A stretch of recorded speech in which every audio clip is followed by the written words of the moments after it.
Bien le bonjour, bienvenue à la maison, bienvenue chez Jigme. Aujourd'hui au menu, ça va être des petits beignets de calamar frit, ça va être hyper simple à réaliser, je vais vous montrer vraiment que c'est hyper facile et surtout délicieux. À côté de ça, on va préparer une mayonnaise citron estragon et également une salade du moment avec une bonne petite vinaigrette. On va commencer par préparer tous les ingrédients. Si vous partez d'encornet ou de calamar entier, il va falloir les préparer. On enlève les nageoires en les pinçant juste en dessous, puis on retire l'intérieur en ne cassant pas la poche d'encre qui est au milieu. On retire l'espèce de cartilage sans le casser, et enfin on peut retirer la peau et nettoyer. Et là évidemment, on coupe le tout à l'aide d'une paire de ciseaux ou bien à l'aide d'un couteau. Bon, je vous l'accorde, c'est quand même plus simple de partir de produits préparés en amont. Dans la foulée, on prépare la mayonnaise. Bon, la mayonnaise, rien de plus simple évidemment. On va juste garder le jaune d'un œuf, le blanc on se le garde évidemment pour une autre recette. Je rajoute ensuite une cuillère de moutarde, un petit peu d'assaisonnement et je vais monter avec de l'huile de colza. L'huile de colza est délicieuse dans une mayonnaise, elle apporte un petit goût de noisette franchement sympathique. Bon, et puis là, pas de secret, on mélange et on mélange.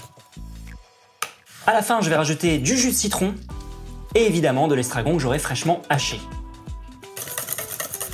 On goûte, on réassaisonne en fonction. La mayonnaise à l'huile de colza est prête, on n'a plus qu'à la débarrasser dans un joli récipient. Pour les beignets de calamar, je vais vous proposer plusieurs versions, comme ça vous pourrez choisir celle que vous préférez. Moi j'ai déjà mon petit favori en tête. La version la plus simple, en gros, on va prendre les morceaux de calamar, les passer dans la farine, puis dans des œufs battus en omelette, et à nouveau dans la farine.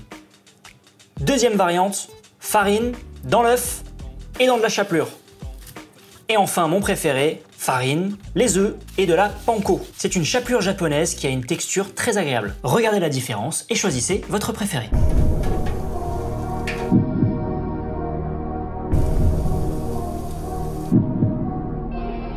On va partir sur la troisième version, ma préférée, parce que je trouve que la panko apporte un petit croustillant qui est très agréable.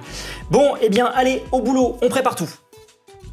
Le gros du travail a été réalisé. On n'a plus qu'à passer à la cuisson. Donc pour le coup, je vais le faire à la friteuse à 180 degrés et en utilisant de l'huile de tournesol. À titre personnel, je n'utilise que l'huile de tournesol. Elle présente plusieurs avantages. D'une part, elle a un point de fumée relativement haut, ce qui est parfait pour les fritures. Et d'autre part, grâce à son goût relativement neutre, on va pouvoir préserver toutes les qualités gustatives des ingrédients qu'on va frire. On n'a plus qu'à préparer la salade. Donc petite salade du moment, je me suis dit que j'allais pouvoir rajouter des asperges. Ça va être juste, entre guillemets, la seule partie compliquée de cette salade. On va faire cuire les asperges et faire en sorte qu'elles restent légèrement croquantes. Je ne vais garder que la partie verte des asperges. Je vais ensuite les ficeler pour les cuire à la verticale. L'idée, ça va être de cuire en premier le corps des asperges. Puis on pourra les mettre complètement dans l'eau bouillante. Salé d'ailleurs. On teste éventuellement avec une pointe de couteau pour contrôler la cuisson. Dès que c'est bon, on égoutte, on débarrasse. On peut même les plonger dans l'eau froide pour stopper la cuisson. Pour la vinaigrette, on va faire quelque chose de simple, efficace, avec un petit peu de moutarde, de l'assaisonnement, sel, poivre, suite à quoi je rajoute du vinaigre de framboise, et là, on y mettra de l'huile de colza qui passera très bien en vinaigrette. Je trouve ça très important de varier les huiles régulièrement et surtout de bien connaître leur goût afin de mieux les associer aux produits que les saisons nous offrent. La vinaigrette est prête, on n'a plus qu'à enchaîner toutes les découpes. Je vais commencer par des échalotes, suivi d'un petit peu de fenouil, des radis, des oignons nouveaux, les asperges évidemment. On va hacher un petit peu de persil, un petit peu d'estragon. On met le tout dedans avec des jeunes pousses d'épinards et de la salade.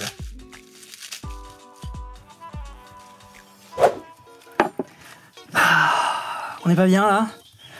Regardez ces beaux petits calamars frits. On n'a plus qu'à mélanger la salade, à servir, la mayonnaise. Elle me fait envie. C'est quand même très cool de manger dehors. Bon, allez, on mélange, on sert. Oh là là là là là là là là, mais oui!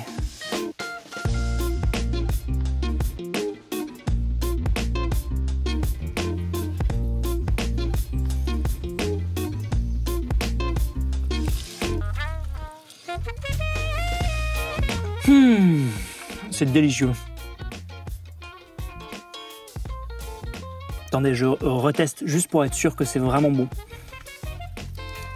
Alors, cette petite salade, avec la bonne vinaigrette, on va prendre une petite asperge avec. On est bien, il fait chaud dehors, c'est agréable. Désolé, je mange comme un cochon. Oh, ça lui bien. À nouveau, c'est délicieux. Donc moi, je vous attends en commentaire. Dites-moi quel type de calamar frit vous aimez entre le numéro 1, numéro 2, numéro 3. Sachant que moi, mon préféré, c'est effectivement la panko. C'est vraiment un délice à reproduire de toute urgence et n'oubliez pas de m'envoyer la photo, par exemple en passant par mon Discord, discord.gg/jigme. Allez, je vous embrasse et je vais profiter de ce repas tranquillement au soleil. J'allais me chercher une serviette par contre, parce que j'aurais pas dû y aller avec les doigts. Allez. Ah. Si la vidéo vous a plu, je vous invite à laisser un pouce bleu, ça aidera au référencement et à la mise en avant des vidéos de cuisine. Et également, je vous propose de me suivre sur vos réseaux préférés, tout est listé directement en description.